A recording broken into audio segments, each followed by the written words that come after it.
नमस्कार प्यारे साथियों, मैं हरीश स्वागत करता हूं आप सभी का हमारे YouTube चैनल रिजल्ट गुरु के ऊपर। और आज का हमारा जो टॉपिक है वो बहुत ही रहस्यमय टॉपिक है। डाइस लगभग सभी एग्जाम्स के अंदर इसका एक क्वेश्चन संभवतया क्वेश्चन आता है, बाकी दो दो क्वेश्चन इसके डाइस के आजकल के लेटेस्ट एग्जाम्स के अंदर, हर एग्जाम के अंदर पॉसिबिलिटी संभावनाएं दो दो क्वेश्चन की रहती हैं इसकी। तो आपको इस टॉपिक के बारे में तो मैंने आपको हमारे चैनल पर काफी बार बता चुके हूं। आज इसके बारे में हम प्रैक्टिस करेंगे, थोड़ा बहुत इसके बारे में रिवीजन भी करेंगे कि किस तरीके से डाइस के क्वेश्चन सॉल्यूशन होंगे। तो बेटा आप सभी जितने भी बंदे जुड़े हुए हैं, एक चीज आप जान लें कि बेहतरीन तरीके के सवालों को जानने के लिए हमारे चैनल यूट्यूब चैनल रिजल्ट गुरु से आप जरूर जुड़ें, ताकि टॉपिक का विद डिस्क्रिप्शन आपको अच्छे से एक्सपीरियंस हो पाए। अब देखो बेटा, सबसे इंपॉर्टेंट बात आपको मैं आज की क्लास का बताने वाला हूं कि ये जो टेलीग्राम चैनल है इसको इंस्टॉल जरूर कर लें आप टेलीग्राम को, और इस टेलीग्राम चैनल से आप जुड़ जाएं। जुड़ने के बाद में आपकी परेशानियां जो पीडीएफ फाइल से रिलेटेड रहती हैं, एग्जाम्स के, सबसे इंपॉर्टेंट एग्जाम्स के नोटिफिकेशन से रिलेटेड रहती हैं, वो सारे बेनिफिट्स आपको यहां पर मिलती रहेंगी, हमारे अपडेशन सारे मिलते रहेंगे। तो शुरू करते हैं बेटा आज की क्लास हमारी डाइस की बेहतरीन सवालों की। करें तैयारी। सवाल नंबर पहला, जीरो से हाई लेवल तक के क्वेश्चंस पर चलेंगे। धीरे धीरे ऐसे क्वेश्चंस भी आपको करवाऊंगा जो एग्जामिनेशन में आज अभी लेटेस्ट एग्जामिनेशन में आए हैं। बेटा आ जाओ। इस समय मेरी स्क्रीन के ऊपर 4 डायग्राम है बेटा। कितने डायग्राम है? 4। डाइस के अंदर बहुत सारे रूल्स एंड रेगुलेशंस होते हैं। इस समय दो से, ध्यान से सुनना, 2 या 2 से ज्यादा डायग्राम होते हैं बेटा, तो इस समय मैं जो रूल्स लगाने वाला हूं आप उन्हीं रूल्स को फॉलो करें। सर 4 डायग्राम है यानी कि 2 तो हैं कम से कम। बिल्कुल सही बात बोल रहा हूं ना भाई, 2 डायग्राम्स तो हैं। आ जाओ बेटा। सबसे पहले मैं बात करूंगा क्लॉकवाइज डायरेक्शन रूल की, घड़ी की दिशा का नियम। पहला सवाल है, इसलिए आपको मैं बेसिक थोड़ा सा बता रहा हूं। आगे वाले क्वेश्चंस को फटाफट एकदम स्पीडली तूफानी तरीके से सॉल्व करेंगे। घड़ी की दिशा का नियम क्या कहता है? किन्हीं भी 2 डायग्राम के अंदर, किन्हीं भी 2 डायग्राम में आपको एक संख्या कॉमन लेनी है बेटा। एक संख्या क्या लेनी है? कॉमन लेनी है। सर इस वाले और इस वाले डायग्राम में हम देखेंगे 6, 3 और 2 है, इसके अंदर 6, 2 और 4 है, यानी 6 और 2 कॉमन है, यानी 2 संख्याएं कॉमन है। मैंने कहा बेटा 2 डायग्राम में एक ही संख्या कॉमन होनी चाहिए। पहले और तीसरे डायग्राम पर आते हैं बेटा। 6, 3, 2 और इसके अंदर है 6, 5 और 4। तो मैं बात करूंगा सर इस पहले डायग्राम की और इस तीसरे डायग्राम की। इन दोनों डायग्राम में 6 कॉमन है। जो कॉमन संख्या होती है बेटा उसे एक दूसरे से काट दें आप। कट गई। कॉमन संख्या से अगली संख्या कौन सी है बेटा? यहां पर 2। और कॉमन संख्या से अगली संख्या कौन सी है बेटा? 5। ध्यान रखें, अलग अलग डायग्राम में घड़ी की दिशा में चलना है बेटा। इन दोनों डायग्राम में जो कॉमन संख्या थी उसे मैंने काट दिया और उस कॉमन संख्या से घड़ी की दिशा में चलना स्टार्ट किया। अगली संख्या थी 5, अगली संख्या है 2, एक दूसरे के अपोजिट होगी बेटा। अगली संख्या पर चलेंगे अब। अगली डिजिट है यहां पर 3 और यहां पर अगली डिजिट है बेटा 4, तो 3 का अपोजिट कौन आ जाएगा बेटा? 4। ध्यान से सुने, एक डाइस के ऊपर ये 6 डिजिट्स ही हो सकते हैं। 6 सरफेसेस होती है ना, तो 6 ही डिजिट्स होंगी। तो बेटा 2 का अपोजिट 5 आ गया, 3 का अपोजिट 4 आ गया, तो आप खुद देखें कौन कौन बचे? 1 और 6 एक दूसरे के अपोजिट होंगे। इस समय हमसे पूछा था 6 का अपोजिट कौन होगा, तो आंसर क्या आ जाएगा? 1। क्लियर हुआ सभी के फंडामेंटल्स? इस नियम को कहते हैं क्लॉकवाइज डायरेक्शन रूल, घड़ी की दिशा का नियम। इस नियम के अनुसार किन्हीं भी 2 डायग्राम में एक संख्या कॉमन लेनी पड़ती है। उस कॉमन संख्या को आपस में काट दें, उस कॉमन संख्या से चलना शुरू करें, अगली डिजिट जो होगी वो एक दूसरे के अपोजिट होगी। बात समझ में आ गई सभी के? अब आ जाइए बेटा।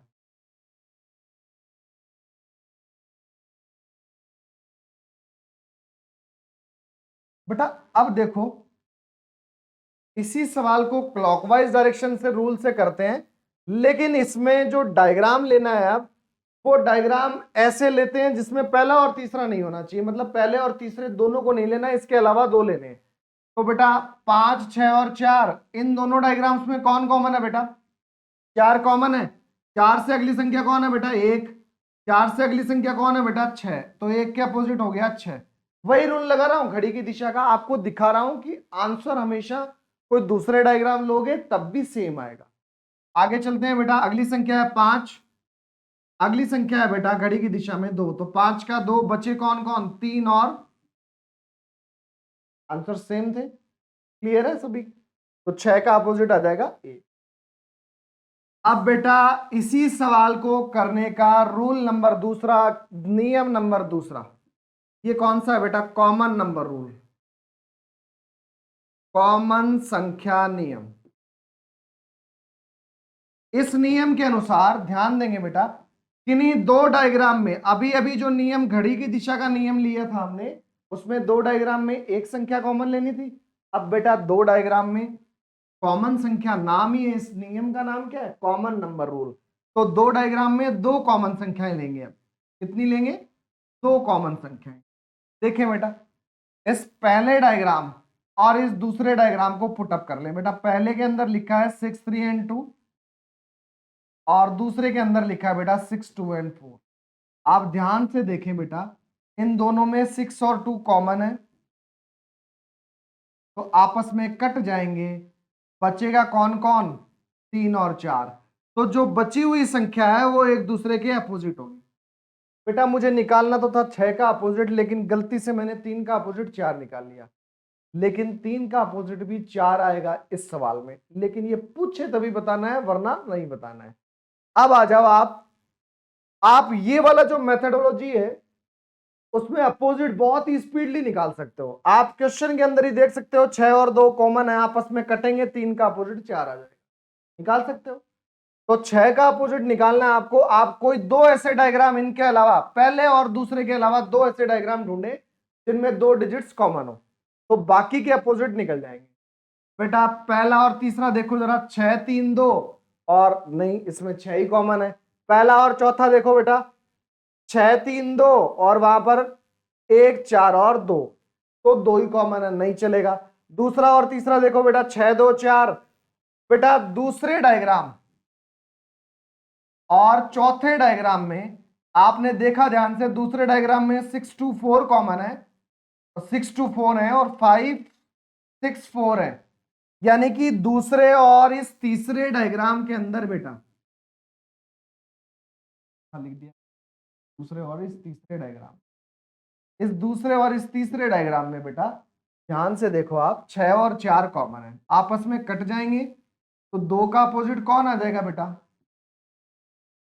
बेटा आप देखें, 3 का अपोजिट 4 आ गया, 2 का अपोजिट 5 आ गया, तो बेटा 1 का अपोजिट कौन आ जाएगा?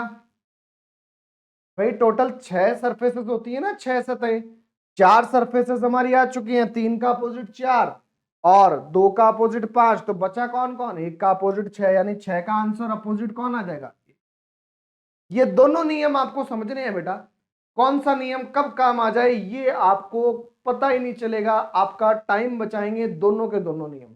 अब मैं आपको क्लैरिफाई कर दूंगा, आगे आगे सवालों में 1% भी दिक्कत नहीं रहेगी किसी भी भाई के, मैं क्लियर कर दूंगा कि कौन सा रूल कब लगाएंगे जो आपका टाइम बचाएगा, टाइम भी बचाना सिखाऊंगा आपको। आ जाओ अगले सवाल पर।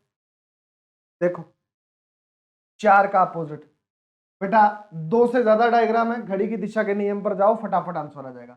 5, 1, 3, तो बेटा 5 और 3 कटे आपस में, 5 और 3 कटे आपस में, बचे कौन कौन? 4 और 1, तो 4 का अपोजिट कौन आ जाएगा बेटा? खेल खत्म। आंसर आपकी स्क्रीन के ऊपर, स्पीडली देखो, सवाल की स्पीड देखो फटाफट। आप बोलेंगे गुरुजी मैं तो घड़ी की दिशा के नियम से निकालूंगा, निकाल लो राजकुमार, निकाल लो, किसने रोका तुम्हें? आ जाओ। देखो इस दूसरे डायग्राम और इस तीसरे में नहीं होगा सर, 5, 1, 3, 1, 3, इसमें भी 1, 3 का मामला हो जाएगा, तो 3, 4, 5। हाँ देख ले बेटा, इसमें देखें सेकंड नंबर का डायग्राम और चौथा नंबर का डायग्राम देखें बेटा, सेकंड नंबर वाला डायग्राम और चौथा वाला डायग्राम, कॉमन कौन है इनमें?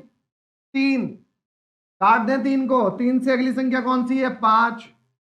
अगली संख्या कौन सी है 2, तो 5 के अपोजिट 2। अगली संख्या कौन सी है 4। अगली संख्या कौन सी है 1, तो 4 के अपोजिट 1। बचा कौन कौन 3 और 6। हमें अपोजिट पूछा है 4 के, आंसर आ जाएगा 1। क्लियर। चाहे घड़ी की दिशा के नियम से निकाल लो, चाहे कॉमन नंबर नियम से निकाल लो। अगला सवाल देखें बेटा, निम्न में से कौन सा पासा मानक पासा है। बेटा पासा दो ही टाइप का होता है, एक तो होता है मानक और एक होता है बेटा साधारण। सिंपल कहते हैं बेटा साधारण को, और मानक को कहते हैं बेटा स्टैंडर्ड।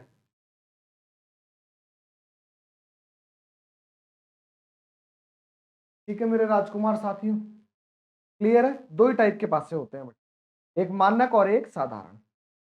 बेटा स्टैंडर्डाइज की परिभाषा क्या है, डेफिनेशन क्या है। मानक पासे में अपोजिट जो सरफेसेस हैं, अपोजिट सरफेसेस, उनका जो सम होगा यानी कि जो जोड़ होगा वो हमेशा 7 होगा। और नियर बाई वाले सरफेस, नियर बाई, जिसे एडजॉइंट का नाम बोल सकता हूं मैं, एडजॉइंट, जिसे मैं हिंदी में बोल सकता हूं पास पास,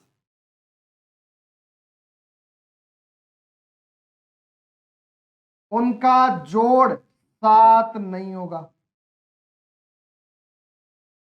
यानी ऐसा कुछ होना चाहिए, पास पास वाली कोई भी दो सरफेसेस को जोड़ने पर उनका जोड़ 7 नहीं होना चाहिए, तब वो मानक पासा होगा। 2 और 1 3, 3 और 2 5 और 3 1 4, यानी पास पास वाली सरफेसेस को जोड़ने पर, कोई भी दो सरफेस को जोड़ेंगे, तीनों को जोड़ के 7 मत बना देना, तीनों को जोड़ के 7 नहीं बनाना है, केवल दो सरफेसेस को जोड़ना है, जोड़ने पर 7 नहीं होना चाहिए, 7 नहीं होना चाहिए। 7 का रहस्य मैं अपने टॉपिक में बता चुका हूं। होता क्या है, जब आप सभी को जोड़ते हैं 1 2 3 4 5 6, टोटल 6 सरफेस होती है ना, 6 सरफेस को जोड़ते हैं तो 6 5 11 4 15 5 20 और 1 21, टोटल जोड़ेंगे 21 किलो का वजन आता है। जो पासे पर अपोजिट सरफेसेस को अगर लें, विपरीत सतहों को अगर एक बना दो, तो टोटल 3 पोर्शन बनते हैं, 3 हिस्से बनते हैं। ठीक है, तो 3 का भाग दूंगा तो विपरीत सतहों का मामला 7 का बनता है, इसीलिए 7 इंपॉर्टेंट है पासे। तो बेटा होता क्या है, 7 जो है पास पास वाली सरफेसेस को जोड़ने पर 7 नहीं होना चाहिए, और विपरीत 7 होगा। इस एक का विपरीत इतनी संख्या होगी कि 7 हो जाए दोनों का सम, तो 6। 2 के विपरीत वो संख्या होगी कि दोनों को जोड़ने पर 7 हो जाए, 5 और 2 7। 3 का विपरीत वो संख्या होगी कि दोनों को जोड़ने पर 7 हो जाए। हमसे क्या पूछा है, मानक पासा कौन सा है। 2 और 1 3, 6 और 1 7। सर दो संख्याओं को जोड़ने पर 7, मतलब मानक नहीं है, 7 नहीं होना चाहिए बेटा। ये भी 4 और 3 7, मानक नहीं है बेटा। 5 और 3 8, 3 और 1 4, 5 और 1 6, मतलब ये पासा कौन सा है, पास पास वाली सरफेसेस 7 नहीं है, इसका मतलब मानक पासा। तो 1 का अपोजिट 6, 5 का अपोजिट 2, 3 का अपोजिट 4, मानक पासा स्टैंडर्डाइज। ठीक है, और ये कौन सा हो गया 5 और 2 7, यानी ये भी मानक नहीं है। अभी आपको इंफॉर्मेशन किसकी दी है मैंने, मानक पासे की। आ जाओ, अब बात करते हैं बेटा साधारण पासे की। साधारण पासे में होता क्या है, पास पास वाली सरफेसेस को जोड़ने पर उनका सम 7 आएगा, या तो 7 नहीं आएगा, नहीं आएगा तो मानक है, और 7 आएगा तो साधारण है। अब साधारण में अपोजिट आप नहीं निकाल पाएंगे, अपोजिट के बारे में कंफर्म इंफॉर्मेशन हमारे पास नहीं होती साधारण पासे में। अब इसका विपरीत जो है वो एक भी हो सकता है, देखो इन 6 में से कोई भी हो सकता है, 1 2 3 4 5 और 6 सरफेसेस होती है ना, तो इन 6 सरफेसेस में से 4 का अपोजिट कोई भी हो सकता है, लेकिन कौन कौन नहीं हो सकता है वो हम अनुमान लगाएंगे। भाई 4 है तो 4 का विपरीत खुद 4 तो नहीं होगा, 4 के जस्ट बगल में 3 और 2 दिख रहे हैं तो ये भी इसके अपोजिट तो नहीं होंगे, तो इसका मतलब 1 5 और 6, मतलब 4 का अपोजिट कंफर्म नहीं है 1, 5 और 6 इनमें से कोई भी हो सकता है। एक सिंपल डाइस में अपोजिट निकालना, अपोजिट कंफर्म निकालना नामुमकिन सा होता है, थोड़ा सा परेशानियां आती हैं उसके अंदर, जबकि मानक पासे में पता होता है कि विपरीत सरफेसेस का एडिशन 7 होगा। ठीक है, आ जाओ आगे देखते हैं बेटा। देखो कौन सा मानक पासा है ये पहचानना था आपको। अब ये बोल रहा है कौन सा मानक पासा नहीं है। मानक पासा नहीं है यानी मानक पासा नहीं है यानी कौन सा पासा है बेटा, तो साधारण पासा आपको पहचानना है। ठीक है, 6 और 2 8, 6 और 3 9, 3 और 2 5, यानी ये भी मानक पासा है, ये मानक पासा है, कटेगा। हमें पहचानना है जो मानक पासा नहीं है। 5 और 1 6, 7 नहीं हो रहे हैं सर, 5 और 4 9, 4 और 1 5, पास पास वाली कोई भी दो सरफेसेस का एडिशन 7 नहीं है, इसका मतलब ये भी मानक पासा है, मानक पासा है। हमें पहचाना है जो मानक पासा नहीं होगा। आ जाओ, 5 और 1 6, 3 और 1 5, 3 8 और 3 और 1 4, ये भी पास पास वाली सरफेसेस का सम 7 नहीं है, मतलब ये भी मानक पासा है। इसका मतलब यही होगा जो मानक पासा नहीं होगा साधारण पासा है। देख लो, 4 और 3 7। सवाल देखो कितनी स्पीडली आप क्वेश्चंस को कर पा रहे हैं, कितनी स्पीडली आपको मैं सवालों की ट्रिक बता रहा हूं, ताकि आपके कभी भी परेशानियां सामना ही नहीं करना पड़े तुम्हें परेशानियों। अगला सवाल आ जाओ बेटा। इस सवाल के अंदर कितनी संख्याएं कॉमन है, तुरंत देख लो, उत्तर तो बाद में देखेंगे, हम आंसर क्या पूछा है उस पर तो बाद में ध्यान। 1 3 5 बेटा 3 कॉमन है दोनों में, 3 कॉमन है, घड़ी की दिशा का नियम लग जाएगा। अगली संख्या है 1, अगली संख्या है 2, पूछा किसका अपोजिट है, 3 का। 1 का अपोजिट 2 आ गया बेटा। अगली संख्या बेटा कौन सी है, 5, अगली संख्या कौन सी है बेटा 6, तो 5 का अपोजिट कौन आ गया, एक पास है पर अभी अभी जस्ट बताया था 6 सरफेसेस होती है, बोलो बताया था, अरे म्याऊ म्याऊ कुछ तो बोल दो। हाँ 6 होती है ना, 1 का 2 अपोजिट, 5 का 6 अपोजिट, बचे कौन कौन 3 और 4, तो 3 का अपोजिट कौन आ जाएगा बेटा 4 आ जाएगा। अगला सवाल, 4 का अपोजिट कौन होगा बेटा, देखें जल्दी सी, 2 4 5, 5 कॉमन, अगली संख्या कौन है 4, अगली संख्या कौन सी है, कॉमन संख्या कटी, कॉमन संख्या से अगली संख्या, घड़ी की दिशा। गुरुदेव घड़ी क्यों लगा रहे हो, कॉमन नंबर रूल लगाओ। अरे मेरा भाई कॉमन नंबर रूल तो तब लगेगा जब किन्हीं दो डायग्राम में दो संख्याएं कॉमन होंगी। दो डायग्राम में अगर एक डिजिट सिंगल डिजिट कॉमन है तो नियम लगाएंगे क्लॉकवाइज डायरेक्शन रूल, घड़ी की दिशा, कॉमन संख्या से अगली संख्या घड़ी की दिशा में एक दूसरे के अपोजिट। अगली है 4, 4 के अपोजिट 3, आंसर 3। अगला सवाल, तो बेटा 3 कॉमन, 3 से अगली संख्या 5, अगली संख्या 6, तो 5 का अपोजिट 6, अगली संख्या 4, अगली संख्या 2, तो 2 का अपोजिट 4, खेल खत्म, खेल खत्म। अगला सवाल, फटाफट फटाफट स्पीडली क्वेश्चंस को करेंगे ताकि आपकी परेशानियां जल्द से जल्द सुलझ जाए। अगला सवाल, 4 का विपरीत कॉमन है बेटा 4, 4 से अगली संख्या है बेटा, ध्यान से देखो 5 भी कॉमन है, तो 4 5 कटी, यानी 2 का अपोजिट कौन आ गया 3, यानी 4 का अपोजिट ना 2 होगा ना 3 होगा, और 4 तो होगा ही नहीं। भाई मेरी बात समझने की कोशिश करो, 4 का विपरीत 1 2 3 4 5 6, इन्हीं में से कोई होगा, मान रहे हो ये वाली बात।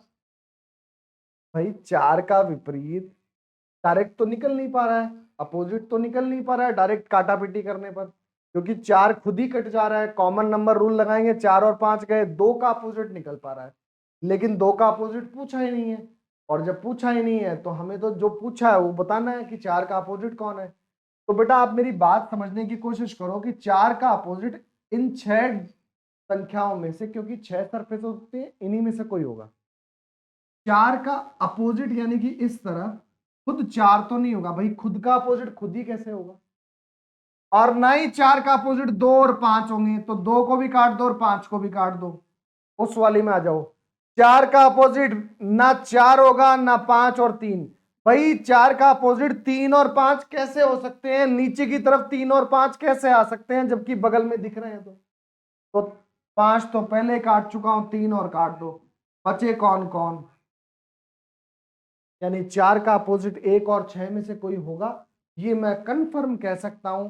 अगर ऑप्शन में दे रखा है 1 और 6 तब तो टिक कर दो, नहीं दे रखा है तो नन ऑफ दी। सवाल देखो एकदम शानदार शानदार वाले सवालों की बौछार। अगला सवाल, 1 का अपोजिट कौन है, गए 4 और 6। 1 का अपोजिट बोलो राजकुमार, 5। कई लड़कियां जुड़ी होंगी क्लास से तो वो सोच रही होंगी गुरुजी तो बार बार राजकुमार चिल्ला रहे हैं, तुम्हारे लिए भी अलग से स्पेशल शब्द निकालेंगे, है ना। वो कई लड़कियां पढ़ाती हैं आजकल, वो सोना बाबू वगैरह इस तरीके की चीजें बोलते हैं ना, तो लड़के लौंडे एकदम खुश छाती चीर देते हैं अचानक से। अरे तुम्हारे लिए नहीं काम में ले रही वो सोना बाबू, किसी और के लिए ले रही है। वो भी क्लास देख रहे हैं उसके सोना बाबू। आ जाओ इधर देखो। 3 अपोजिट ऑफ 3, बेटा 5 और 2 गए, तो बचा कौन कौन, 3 और 4। तो 3 के अपोजिट कौन आ जाएगा, 4। खेल खत्म। अगला सवाल, अपोजिट ऑफ 3, बेटा 1 5 3, बेटा इसके अंदर 2 6 4, मामला गड़बड़। मामला गड़बड़, कोई भी कॉमन नहीं है। 1 2 3 4 5 6, कोई भी कॉमन नहीं है। ऐसा डाइस कभी भी आ जाए जब कोई कॉमन ही नहीं हो, तो कॉमन ही नहीं है तो ना घड़ी की दिशा का नियम लगेगा और ना ही कॉमन नंबर रूल लगेगा, नहीं लगेगा। दोनों नियम ही फेल हो गए। अब आप क्या करेंगे बेटा, कि ऊपर वाली संख्या ऊपर वाली के अपोजिट होगी, 1 के अपोजिट 2। क्लियर है सभी के, 1 के अपोजिट 5 के अपोजिट 6 और 3 के अपोजिट 4। अगर डायग्राम सेम हो तो, मतलब अगर इस तरीके का डायग्राम हो बिल्कुल सेम, मतलब पासे का डायग्राम कुछ अगर उल्टा हो गया,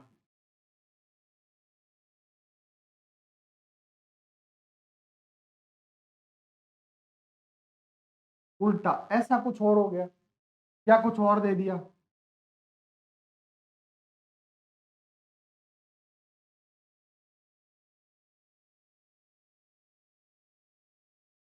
ऐसा दे दिया, डायग्राम सेम नहीं है ना, रिवर्स हो रहा है, क्लॉकवाइज एंटी क्लॉकवाइज घूम रहा है। सेम डायग्राम पर ये कंडीशन एप्लीकेबल होगी। 1 का अपोजिट 2, 3 का अपोजिट 4, 5 का अपोजिट 6, तो 3 का अपोजिट हो जाएगा बेटा 4। खेल खत्म, सवाल की कहानी खत्म। समझ में आ गया मामला, क्लियर है सभी के। बेटा सवाल जो आप कर रहे हो ना, ये सारे क्वेश्चन से एक बेहतरीन क्वेश्चन करवा रहा हूं मैं आपको, ठीक है। अगले क्वेश्चन के ऊपर चलें बेटा, चलें अगले क्वेश्चन के ऊपर। नेक्स्ट आ जाओ बेटा, अगला सवाल देखो, देखिए फटाफट अगला सवाल।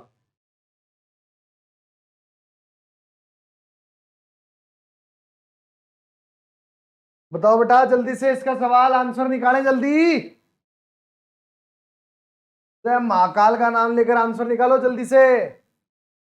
वही लॉजिक, दोनों के अंदर कोई भी संख्या कॉमन ही नहीं है, और जब कॉमन नहीं है तो ना क्लॉकवाइज डायरेक्शन रूल लगेगा ना कॉमन संख्या नियम लगेगा।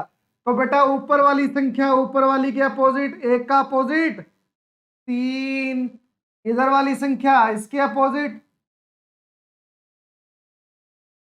और ये इसके अपोजिट, यानी कि 5 का अपोजिट 6 और 2 का अपोजिट 4। पूछा है 5 का, आंसर आ जाएगा 6। खेल खत्म। अगला सवाल, हो is the opposite surface of 2, 2 के विपरीत सतह पर कौन सी संख्या आएगी। ध्यान से देखो, अब सवाल बहुत ही इंपॉर्टेंट है। अब आपके ऑप्शंस आपके सामने अगर सिंगल ऑप्शन हो, 3 6 4 2 सिंगल ऑप्शन था, तब ये वाला रूल आपने अप्लाई किया। क्वेश्चन ये भी इसी की तरह है, पिछले वाले क्वेश्चन की तरह ही है, लेकिन रूल वो अप्लाई नहीं कर पाओगे, क्योंकि यहां पर ऑप्शंस देखने पर पता चलता है कि हमारे पास संभावनाओं का, पॉसिबिलिटी का क्वेश्चन। देखो समझो आप ध्यान से, 1 2 भी है, 3 भी है, 4 भी है, 5 भी है और 6 भी है। अब बेटा हमसे पूछा है 2 का अपोजिट, तो 2 का अपोजिट मेरे भाई इस तरफ आएगा, ठीक है, और 2 का अपोजिट 1 2 3 4 5 और 6, इन्हीं में से कोई ना कोई होगा। क्लियर है? अब बेटा मेरी बात समझो, 2 का अपोजिट खुद 2 नहीं हो सकता, और ये 3 और 4 जो है ये भी नहीं हो सकते। सही बात है, यानी इस 2 का अपोजिट 1 5 6 इन्हीं में से कोई ना कोई होगा। अगर ऑप्शन के अंदर दे रखा है तो उसे टिक कर दें, देखने की जरूरत भी नहीं है उस वाले डाइस को। जब दोनों के अंदर संख्याएं अलग अलग हों, तो जिस किसी डाइस की कोई डिजिट के बारे में पूछे, अगर इसकी 5 के बारे में पूछता तो आंसर आता 2 3 4, अगर इसका पूछता 3 का तो 1 5 6, 4 का पूछता 1 5 6। हमेशा ध्यान रखो, अगर इसके अंदर और उसके अंदर कॉमन नंबर नहीं है एक भी, सभी नंबर डिफरेंट हैं, तो किसी भी एक डाइस का कोई भी नंबर दे दे, सामने वाले तीनों ऑप्शंस आपके ऑप्शन में अगर हैं तो उसे टिक कर दे बस। अब देखिए बेटा, अब ये जो डाइस आपका, ये ओपन डाइस हुआ है बेटा। जो डाइस था उस डाइस को खोलकर रिप्रेजेंट किया गया है कुछ इस तरीके से, ओपन करके। जो ये डाइस है, इस डाइस को ओपन करके रिप्रेजेंट किया गया, यानी ऊपर वाली सतह को ऊपर की तरफ, नीचे वाली सरफेस को नीचे की तरफ, और ये जो चारों सरफेस है इनको इस तरीके से रिप्रेजेंट कर दी। अब मेरी बात सुनना ध्यान से, इसके अंदर आपको चाहे कुछ भी लिखा हो, हमेशा सबसे पहला काम करना है, सबसे लंबी ट्रेन किस डायरेक्शन में है, ऊपर से नीचे की तरफ या दाएं से बाएं की तरफ। सबसे पहले सबसे लंबी डायरेक्शन को चूज करना है। ध्यान से सुन लो, इस समय सबसे लंबी डायरेक्शन, सबसे लंबी ट्रेन मेरे लिए यही है, तुम्हारे लिए भी यही होनी चाहिए, क्योंकि मेरे हिसाब से आंखों के अंदर मोतियाबिंद ना तुम्हारे है ना मेरे है। दिख रहा हो? ठीक है, आ जाओ। पहला जो सरफेस है, यानी पहली जो डब्बा है, वो अगले डब्बे को छोड़कर उससे अगले के अपोजिट होता है। होता क्या है बेटा,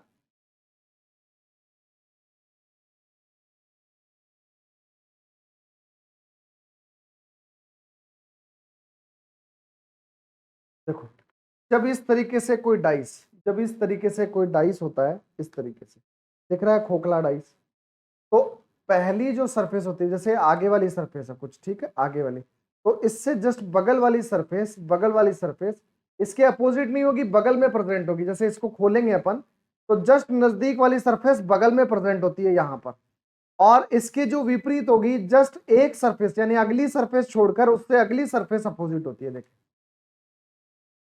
ठीक है। अब देखो, बी का अपोजिट डी हो गया, सी का अपोजिट ई हो गया, ए का अपोजिट एफ हो जाएगा, ए का अपोजिट एफ, सी का अपोजिट ई, बी का अपोजिट, आ जाओ। एक नियम और सुन लो, अब जब ए का अपोजिट एफ है, तो ए अगर डाइस पर है तो एफ तो नीचे होगा, दिखाई नहीं देगा महाराज, ध्यान से सुन लेना। अगर ई यहां पर है तो सी बेटा गायब होगा, डाइस के ऊपर प्रेजेंट नहीं होगा। मतलब जो दो अपोजिट्स हैं उनमें से कोई एक संख्या ही डाइस पर दिखेगी, दोनों नहीं दिखेंगी। किसी भी कंडीशन में दोनों डिजिट्स अवेलेबल नहीं होंगी। खेल खत्म। आ जाओ इधर देखो, एफ का अपोजिट बी, ई का अपोजिट सी, और ए का अपोजिट डी। सर एफ यहां पर है तो बी तो नीचे होना चाहिए था, बगल में क्या कर रहा है, काटो इसको। एफ यहां पर है, बी नीचे होगा, सही है। ई और सी में से, ई और सी में से कोई एक संख्या प्रेजेंट होनी चाहिए। ई यहां पर है, सी पीछे, ए और डी में से डी, यानी पासा। अभी तक तो सही है। अभी तक क्यों बोला, एक और नियम है इसके अंदर, आगे देखो। एफ और बी में से सर बी प्रेजेंट है, ई और सी में से ई भी है, सी इसके नीचे होना चाहिए जबकि बगल में दिखाई दे रहा है, काटे इसे आप।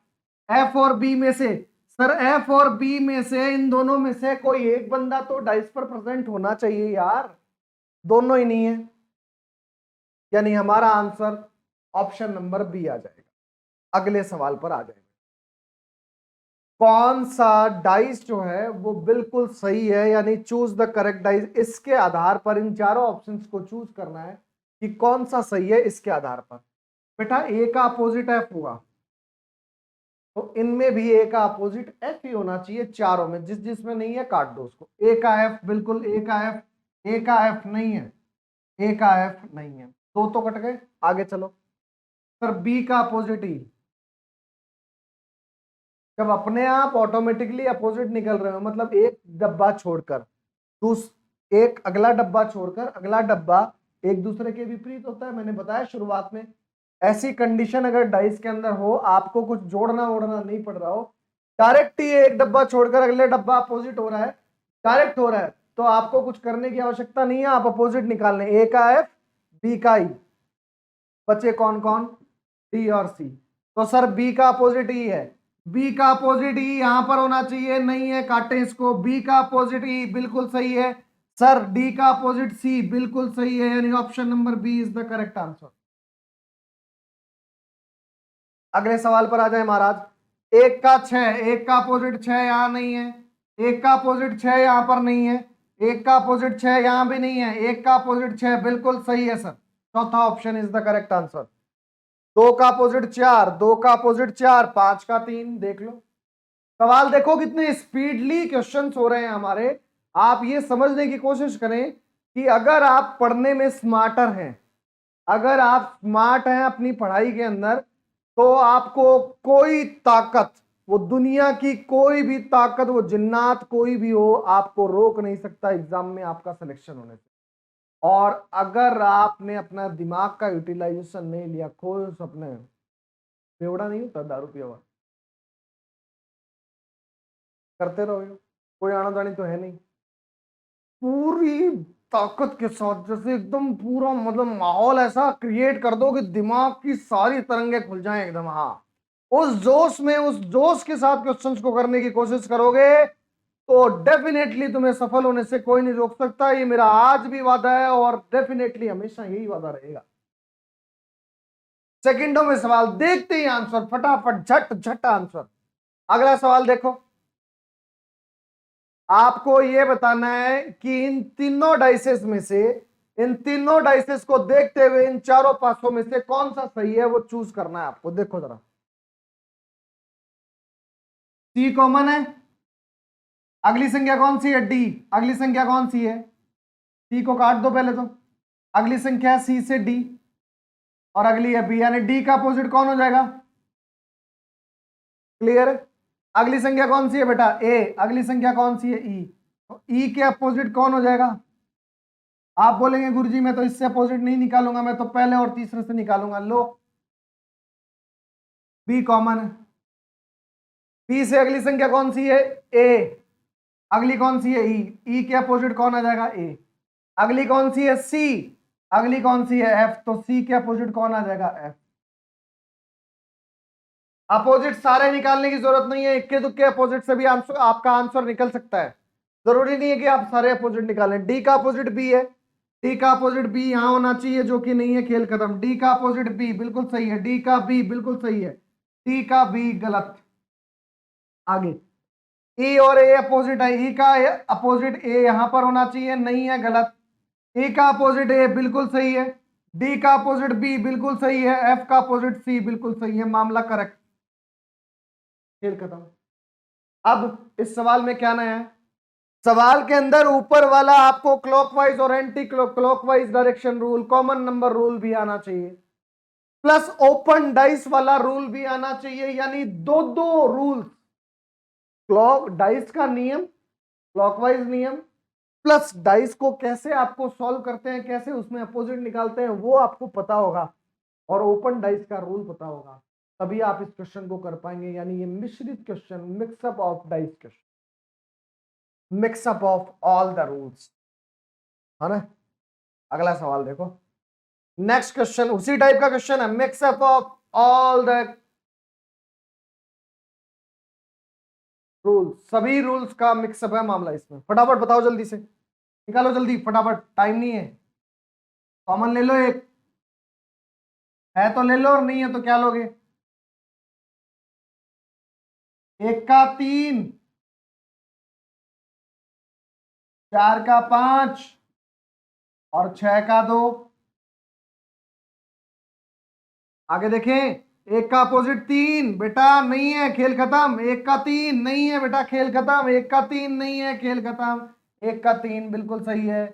4 का 5 बिल्कुल सही है। 2 का 6। देखते जाओ, देखते जाओ, करते जाओ, करते जाओ। अगला सवाल, प्रश्नवाचक चिन्ह की जगह पर कौन सी संख्या आएगी, कौन सा नंबर आएगा। मोस्ट इंपॉर्टेंट, भविष्य का सवाल, कलयुगी सवाल, डाइस का कलयुगी सवाल। आ जाओ। जो क्वेश्चन मार्क के साथ में जो दोनों नंबर्स हैं बेटा, सबसे पहले आपको इन दोनों के ऊपर ध्यान, इस क्वेश्चन मार्क के अगल बगल कमरे में जो दो लोग रहते हैं उनके ऊपर ध्यान देना। आप देखें, ये दोनों पड़ोसी हैं इसके, ये दोनों के दोनों पड़ोसी, ध्यान से सुनना मेरी बात। दोनों पड़ोसी बाकी दोनों में है क्या, एक में, मतलब ये दोनों लोग किसी एक में है क्या। 4 3 ये रहे, मिल गए, मिल गए महाराज। जब दो डिजिट्स आपस में कॉमन हो तो वो एक दूसरे से कट जाएंगी। कॉमन नंबर रूल शुरुआत में बताया था। जो बची हुई संख्या होती है वो एक दूसरे के अपोजिट होती है, यानी 2 का अपोजिट क्वेश्चन मार्क, 2 का अपोजिट क्वेश्चन मार्क। मेरे जो रूल्स मैं आपको बता रहा हूं अभी अभी, कॉमन संख्या नियम क्लॉकवाइज, अगर आपको पता है तो कोई दिक्कत नहीं है, नहीं पता है तो डाइस की क्लास लेनी पड़ेगी। ज्यादा टाइम नहीं बर्बाद करूंगा आपका, 1 घंटे की क्लास होगी। 1 घंटे के अंदर तुम्हें जीवन का पूरा सरोकार मिल जाएगा। डाइस कभी पढ़नी नहीं पड़ेगी किसी से, सब क्वेश्चन कर लोगे आप आराम से। अब बेटा 2 का अपोजिट क्वेश्चन मार्क है, ये निष्कर्ष मैं निकाल चुका हूं इन दोनों डाइस से, और मुझे पूछा है क्वेश्चन मार्क की जगह पर कौन सी संख्या आएगी। तो दो का अपोजिट जो होगा, ध्यान से, 2 का अपोजिट जो होगा वही क्वेश्चन मार्क की जगह पर आएगा। इन दोनों डाइसेस में 2 का अपोजिट निकालने, 4 कॉमन है बेटा, काटे 4 को। 4 से अगली संख्या कौन सी है महाराज, 6, और अगली संख्या कौन सी है महाराज, 3। तो 6 का अपोजिट 3, पता ही नहीं करना था मुझे तो इनका, कोई मतलब नहीं है। आगे चले बेटा, 1, अगली संख्या 2, 1 का अपोजिट कौन आ गया बेटा, 2, यानी 2 का अपोजिट कौन होगा, क्वेश्चन मार्क की जगह पर कौन आएगा, 1। समझ में आ गया सवाल, खेल खत्म। अगला सवाल, नेक्स्ट क्वेश्चन देखिए बेटा, दोनों डिजिट 3 और 5 हैं क्या कहीं पर, एक है क्या, बिल्कुल है। कॉमन ले लें उसे, कॉमन नंबर रूल लगाए, अगली संख्या कौन सी है, एक, अगली संख्या कौन सी है, क्वेश्चन मार्क, यानी 1 का अपोजिट जो भी होगा वो क्वेश्चन मार्क की जगह पर आ जाएगा। क्लियर है, पुटअप कर दें उसे। आगे देखें बेटा, बेटा इन दोनों डायग्राम से तुम्हें 1 का अपोजिट निकालना है। 2 6 4, 6 कॉमन है बेटा, काट दें 6 को।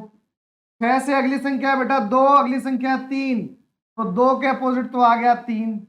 आगे चले बेटा, अगली संख्या है 1, अगली संख्या है 4, यानी 1 के अपोजिट आ गया 4। बचा कौन कौन, 5 और 6।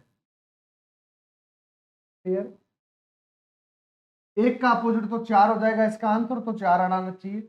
लेकिन कई बार होता क्या है बेटा, ये जो पिछला वाला रूल लगाया था, दोनों नंबर्स को काटा था, कई बार क्या होता है कि ये जो कॉमन लिए हमने, इसमें दिक्कत परेशानी ये आ जाती है कि दोनों डिजिट्स मान लो किसी डाइस पर प्रेजेंट हो जाएं तो मामला थोड़ा सा गड़बड़ हो जाता है। इस 1 का अपोजिट क्वेश्चन मार्क की बजाय, इसे मतलब क्वेश्चन मार्क मतलब 4 की बजाय कुछ और आ जाता है।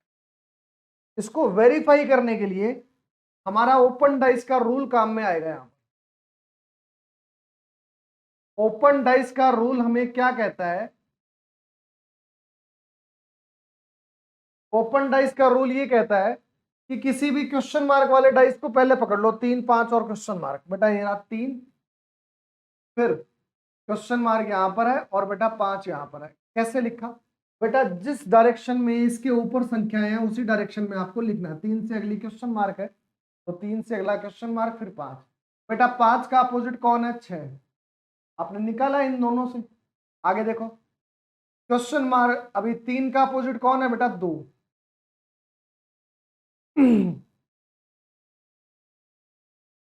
अब देखो ये साबित हो जाएगा आपने जो संख्या निकाली है वो सही है कि गलत है।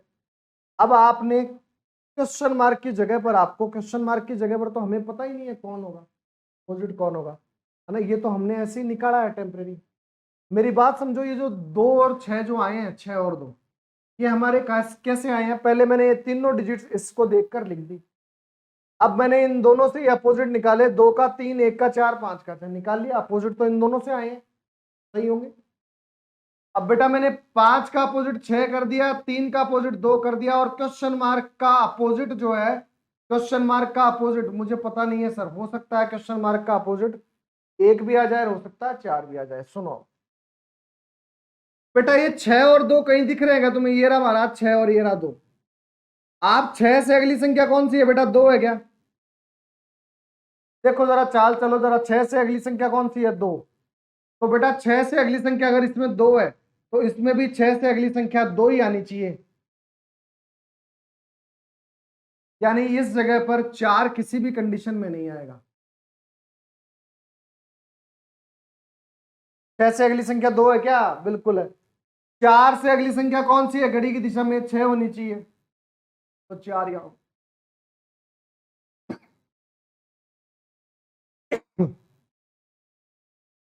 और यहाँ 1 आएगा बेटा, यहाँ पर 1 आएगा बेटा, यानी कि 3 से अगली संख्या, यहाँ पर 1 का अपोजिट 4 होगा बेटा। क्लियर है? आगे देखें बेटा, अगला सवाल। क्वेश्चन मार्क की जगह पर ए और डी कटे एफ, ए और डी कटे एफ। अब क्वेश्चन मार्क की जगह पर एफ का अपोजिट आ जाएगा, दोनों से एफ का अपोजिट निकाल ले फटाफट। डी, अगली संख्या डी से एफ, अगली संख्या सी। एफ का अपोजिट कौन आ गया? सी। इसका मतलब क्वेश्चन मार्क की जगह पर कौन आ जाएगा? खेल खत्म बेटा। बात समझ में आ गई सभी की? क्लियर हो जाना चाहिए फंडामेंटल हर सवाल का। आगे देखें बेटा, प्रश्नवाचक चिन्ह की जगह पर कौन सी संख्या आएगी? वापस वही सवाल, 3 और 4 कटे, 5 का अपोजिट जो भी होगा वो क्वेश्चन मार्क की जगह पर आ जाएगा। निकाले बेटा 5 का अपोजिट, निकालने इन दोनों से। 3 कॉमन है, अगली संख्या 2, अगली संख्या 4, खेल खत्म। अगली संख्या 1, अगली संख्या 5, यानी 5 का अपोजिट 1 आ गया, ऑप्शन आ जाएगा ये। स्पीडली सवालों को मैं करना सिखा रहा हूं आपको, टाइम वेस्ट अपना कम से कम हो, इसकी आप हमेशा प्रयास करेंगे कि टाइम हमारा कम से कम वेस्ट हो। ठीक है बेटा? तो आज की क्लास के अंदर आपने डाइस का एक प्रैक्टिस सेशन किया है, और इस प्रैक्टिस सेशन के अंदर आपको काफी सारी चीजें सीखने को मिली।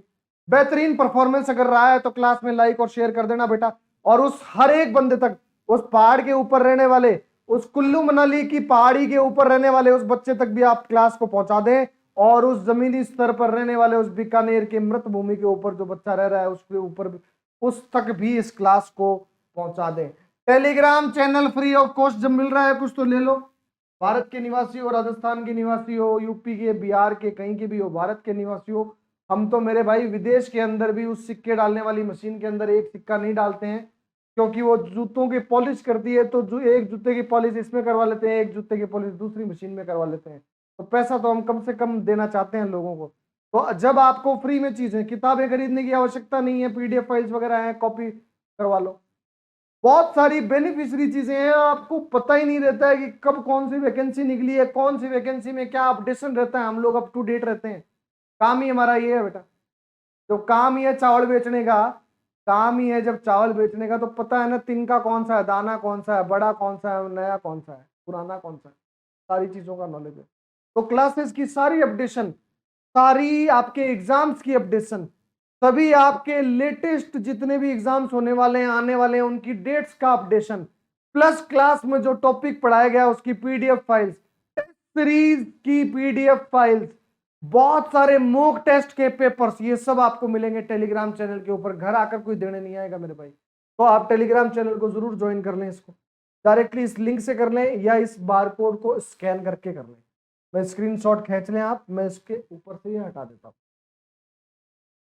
सब्सक्राइब जरूर करें ताकि नोटिफिकेशंस आपको मिलते रहें। लाइक और शेयर करना तो बिल्कुल नहीं भूलना मेरे भाई, ठीक है। आप सभी का बहुत बहुत धन्यवाद, थैंक यू वेरी मच। सत श्री अकाल आप सभी को, आदाब।